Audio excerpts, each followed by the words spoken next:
While I was abroad, my wife sent a group text saying, "Everyone come take what you want from his stuff." I thought, she's just being petty. The next day, my best friend showed up with a truck and took my car. What happened next will blow your mind. I 46 male went abroad for work, and my wife 43 female decided to send out a mass text telling our friends and family to come take anything they wanted from our house because I left her. My best friend 45M took my car.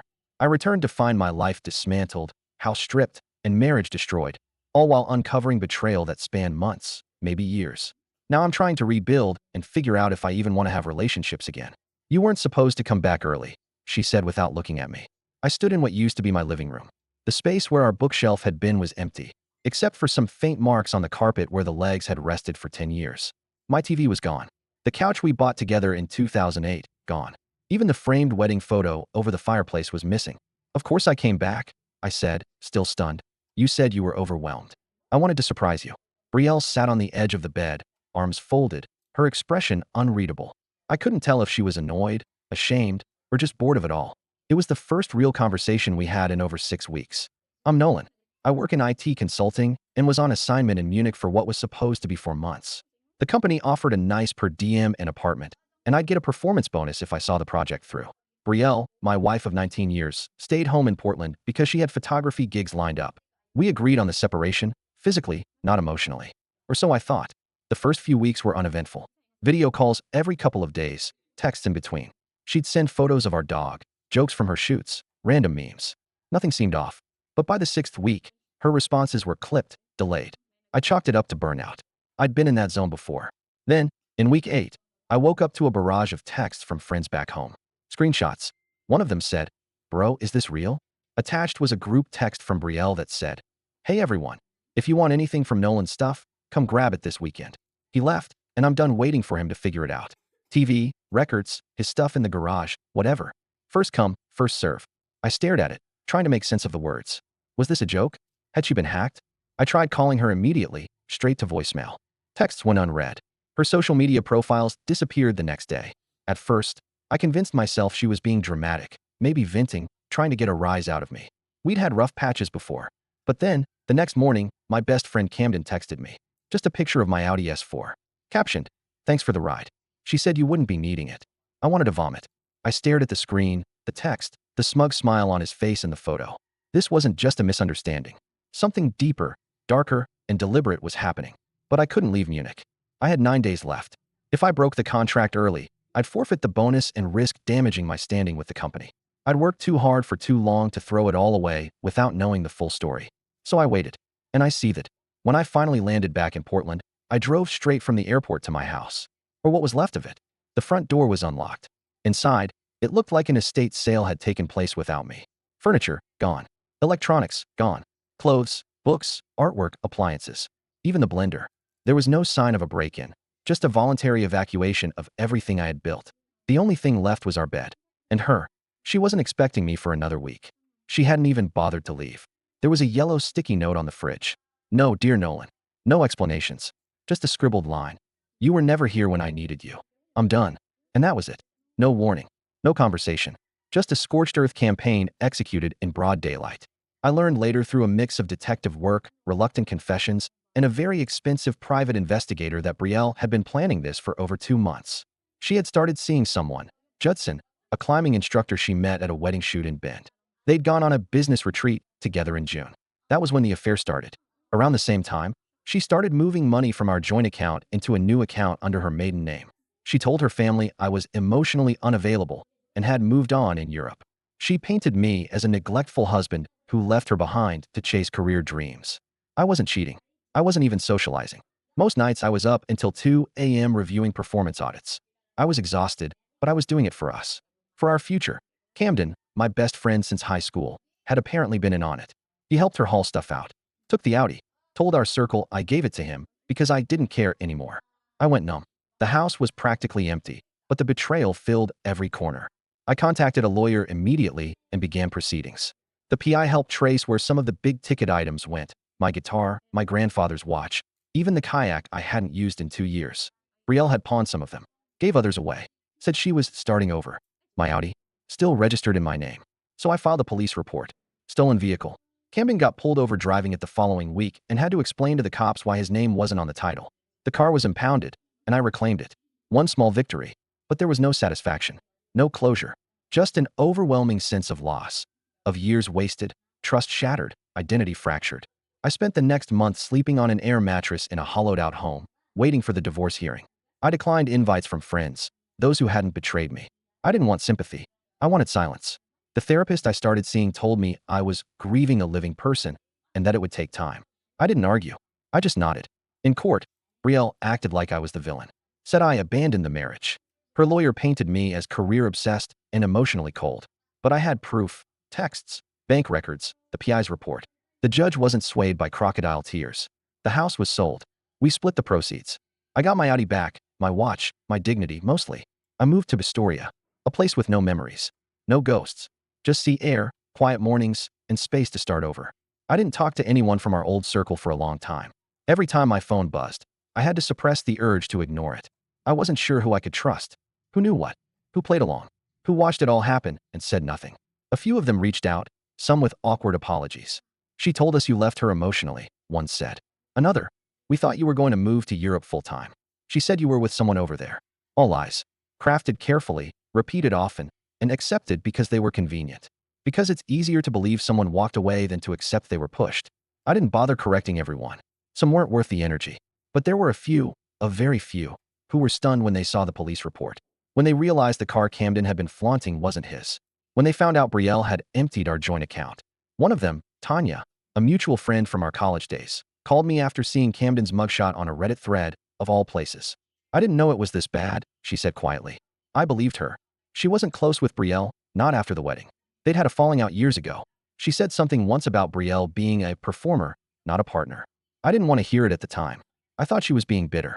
Now, I see what she meant. Brielle had always been charismatic, magnetic even. She knew how to charm a room, to play every emotion like a card. I thought it was confidence. In hindsight, maybe it was a mask. Maybe I was too distracted by the shine to see what was behind it. The therapy helped. Not immediately. At first, I just sat there, arms crossed, staring out the window of a modest office tucked between a florist and a vape shop on Hawthorne. The therapist, Carlene, mid-50s, calm voice, no-nonsense energy, let the silence hang, which somehow made it worse. It forced me to hear my own thoughts. Eventually, I started talking about how I'd built a life around someone who never really built one with me. How I ignored red flags because I thought history meant harmony. How being the stable one meant people assumed I'd always be okay. I feel like I was robbed while I was asleep, I said one afternoon. Carlene nodded, scribbled something down, then said, you were. It was a relief to hear it from someone else. I started going back through old texts, old photos, old memories. Not out of nostalgia, more like investigation. Like I was trying to reconstruct a crime scene. Looking back, there were signs. The sudden interest in space during the last year. The way she'd freeze when I mentioned long-term plans. The way she stopped asking about my work, even though she used to light up hearing about my travel stories. The growing number of weekends she'd work late or stay in bed with a client. But I didn't see them for what they were. Or maybe I did, and I just didn't want to believe it. The betrayal by Camden stung differently. We had been inseparable in high school. Shared our first beer, first heartbreak, even shared rent after college. He was my best man at the wedding. My go-to for Sunday barbecues and guys' night. When his mom passed, I drove to his house that same night and stayed 3 days. We buried her together. And he took my car like it was a prize for some loyalty he had to her. Like our history didn't mean a thing. That broke something in me I haven't quite fixed yet. Trust, I think. Not just in others, but in my own judgment. If I could be that wrong about two people I loved and trusted most, who else had I misread? I didn't just lose a marriage. I lost an identity. The husband, the friend, the guy who always showed up. That was gone now. Or maybe it had never been real. There were long days in Astoria where I didn't speak to anyone. I'd walk along the water, let the wind hit my face, and wonder what I was supposed to do next. I'd watch the boats come and go and think about how easy it was for Brielle to drift away while I stayed anchored in place. I tried dating again. Once. Met a woman named Corinne through a mutual friend. Divorced, 2 kids, worked in the local library. She was kind, smart, and asked me thoughtful questions. But I couldn't get past the feeling that I was being studied, like she was trying to assess if I was damaged or salvageable. And maybe I was both. We had coffee twice. I canceled the third. Not ready, I texted. She replied, I get it. Take care of yourself. And that was it. Simple. No drama. Just honesty. I almost cried from how rare that felt. Now, my house in Astoria is slowly filling with new things. Not expensive ones. just things that are mine. A second-hand record player. A used sofa I hauled in myself. A chipped mug from a roadside cafe that I drink out of every morning. They aren't fancy, but they're honest. Some days I still check Brielle's name online. Not to stalk her, just to see if she's still with Judson or if she's burning down someone else's world now. Last I heard, he moved to Idaho. Maybe she followed. Maybe she didn't. I don't think she'll ever apologize. And I don't think I need her to anymore. But I still carry the weight of what happened. And I'm still figuring out what to do with it. Some mornings, I'd wake up before sunrise, just out of habit. That's what years of routine do to you. Even when your life implodes, your body doesn't get the memo. I'd sit in the kitchen with a cup of coffee, black, always, and listen to the silence that used to feel comforting. Now it felt like an echo chamber. I'd stare out the window at the little patch of garden I'd started behind the rental. Nothing fancy, just tomatoes, basil, some chard. Things I could care for. Things that wouldn't disappear while I was away. It's strange, really, how grief isn't just about death. It's about the absence of what you built. The empty space where a shared laugh used to be. The muscle memory of reaching for someone in bed who's no longer there. I didn't tell my parents everything. They're old school, still married after 50 years. They believe in fixing things, in staying together, even when it gets hard. But they also saw what this did to me. I could hear it in my mom's voice the first time we talked after I returned. "Oh, honey," she said, then went quiet. Just that. Just silence. And in that silence was everything. Disappointment, sympathy, heartbreak, and the pain of not being able to protect your child, even when they're in their 40s. Dad didn't say much either. Just that if I needed a place to go, I could come home. He offered me his old truck until I figured things out, not knowing I'd already fought to reclaim my car. Funny how I never realized how much weight that offer carried until later. It wasn't just a vehicle. It was a hand reaching out of the dark, saying, "You're not alone." But I still felt alone, especially when I saw familiar places. I made the mistake of driving through our old neighborhood once. Just to see. Just to confirm it was real. The tree out front had been trimmed. New flowers in the yard. The house looked smaller than I remembered, like it had shrunk in my absence. I parked across the street and stared at it for a long time. And then I saw a couple walking up the path.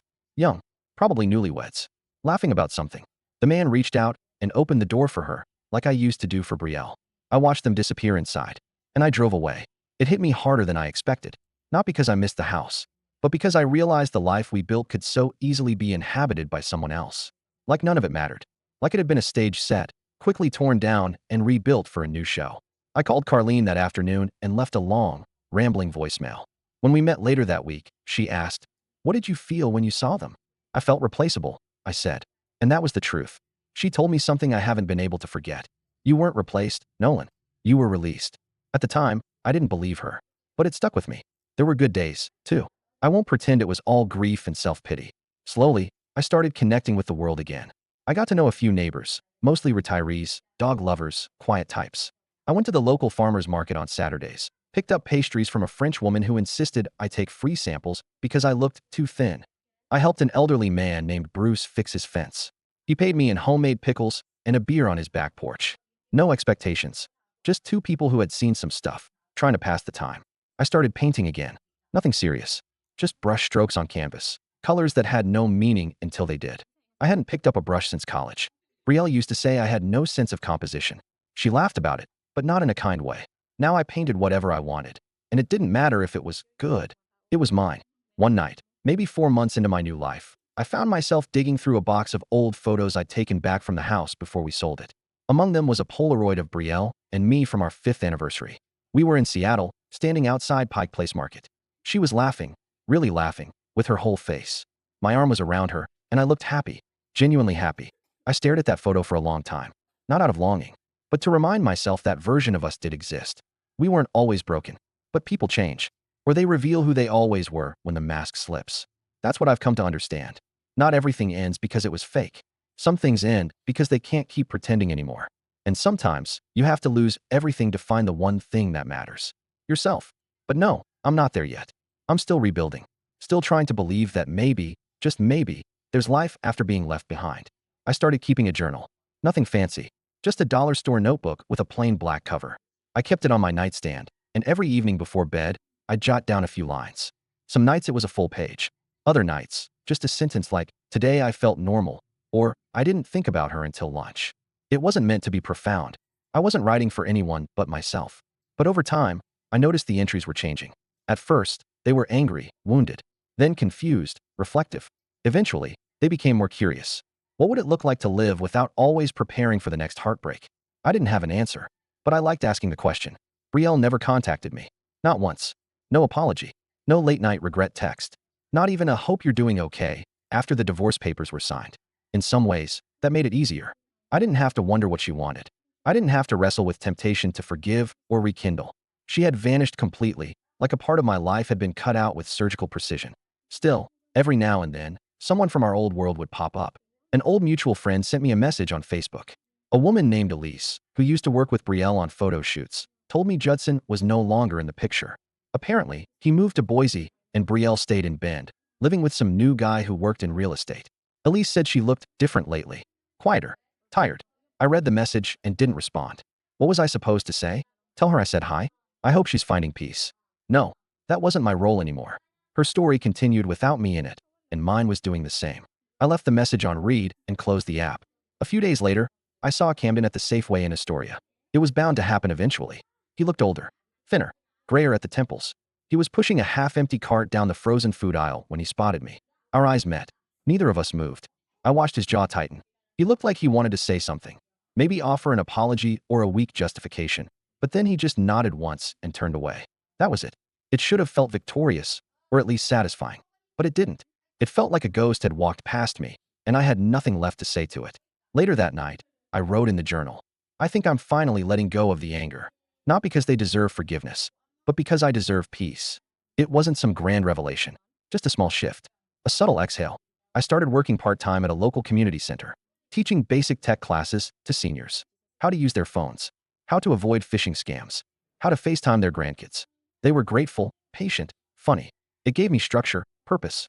One of them, Lou, an 83-year-old retired Navy vet, asked me once, "You married, son?" I paused, then just said, "Not anymore."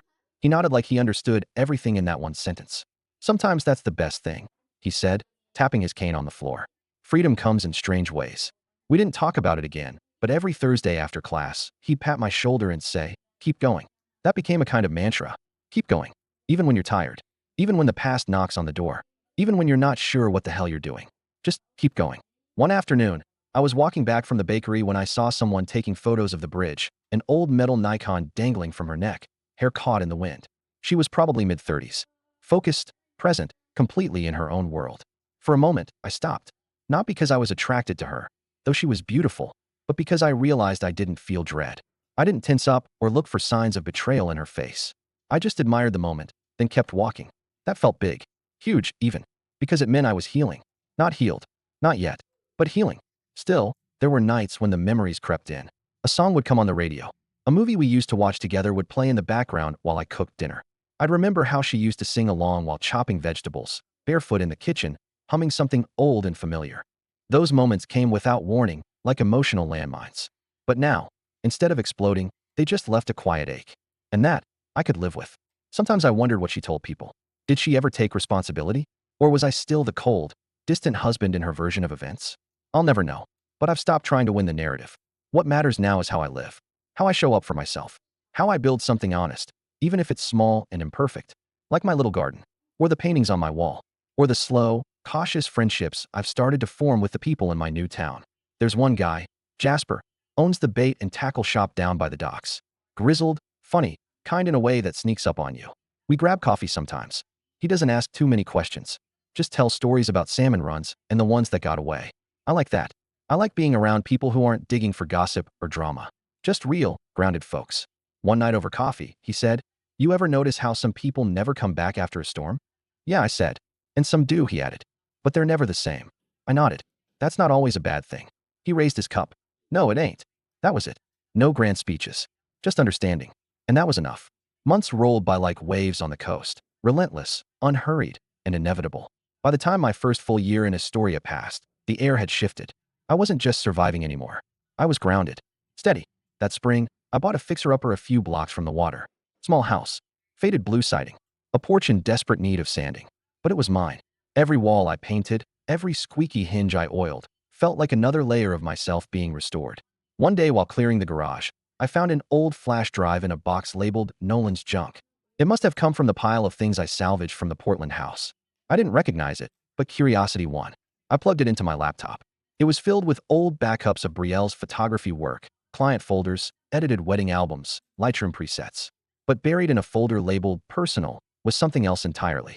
I opened a video file, and there she was, Brielle, sitting in our old living room, in a hoodie, holding her phone toward the camera. She was talking to someone, Judson, probably. It was a recording of a video chat, captured by her laptop webcam. Camden helped me move the last of the stuff today, she said, smirking. He actually thinks I might be into him. I swear, men are so easy. I gave him the car and a six-pack and now he thinks we're soulmates. She laughed. A hard, shallow kind of laugh I didn't recognize. I told Nolan he needed space, and the idiot believed me. He doesn't even realize I've been planning this for months. My stomach dropped. She kept talking, about moving money into a private account, about telling people I had a thing in Europe, about how if I tried anything, she'd just spin the story in her favor. The video was dated 3 weeks before I flew home. It wasn't rage I felt. Not at that moment. It was clarity. This wasn't just betrayal. It was premeditated, gleeful sabotage. She wasn't hurting. She was hunting. I copied the file and stored it on a new drive. My hands were shaking. I didn't want to destroy her. I wasn't interested in dragging her through the mud for sport, but I wanted the truth out there. Quietly, deliberately, in a way that couldn't be denied or spun. So I waited. A few weeks later, I received a call from Elise again, the photographer friend who'd once messaged me about Brielle and Judson. She was organizing a regional photography exhibit in Eugene and wanted to feature some of Brielle's work. But she'd heard conflicting stories and was wondering if I had any insight. I didn't lie. I told her I couldn't speak for Brielle's personal life. But I did mention that I'd found a video on an old drive, something she might want to see before making any decisions about professional partnerships. I sent her the file. I never heard a word back. But I didn't need to. Because 2 weeks later, the exhibit's promotional materials were updated. Brielle's name was gone, replaced by another local artist. Another month passed, and a blog post surfaced from a well-known wedding planner in Bend, someone Brielle had worked with in the past. It was polite, but firm. A reminder to vet your collaborators carefully. Integrity matters.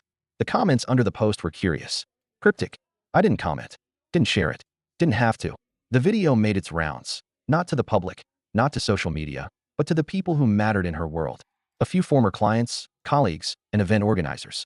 Quiet hands passing quiet truth. She didn't lose everything. But the whispers started. Referrals dried up. Partnerships fell through. Her once busy calendar had blank spots. She posted a vague update on Instagram a few months later about taking a step back from client work to focus on personal growth. The usual PR mask for reputation damage. I didn't smile. I didn't gloat. But I felt settled. Justice didn't have to be loud.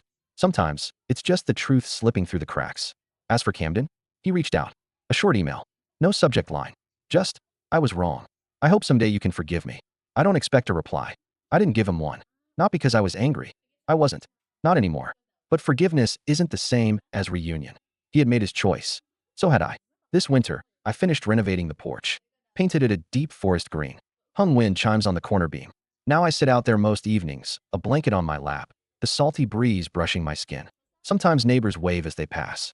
Sometimes I write. Sometimes I just breathe. There's peace here. Not the kind I used to chase, but the kind I never knew I needed. No drama. No spectacle. Just the quiet, simple satisfaction of knowing that when people tried to take everything from me, my trust, my name, my story, I didn't lose myself. They did. And I kept going. That was the best revenge of all.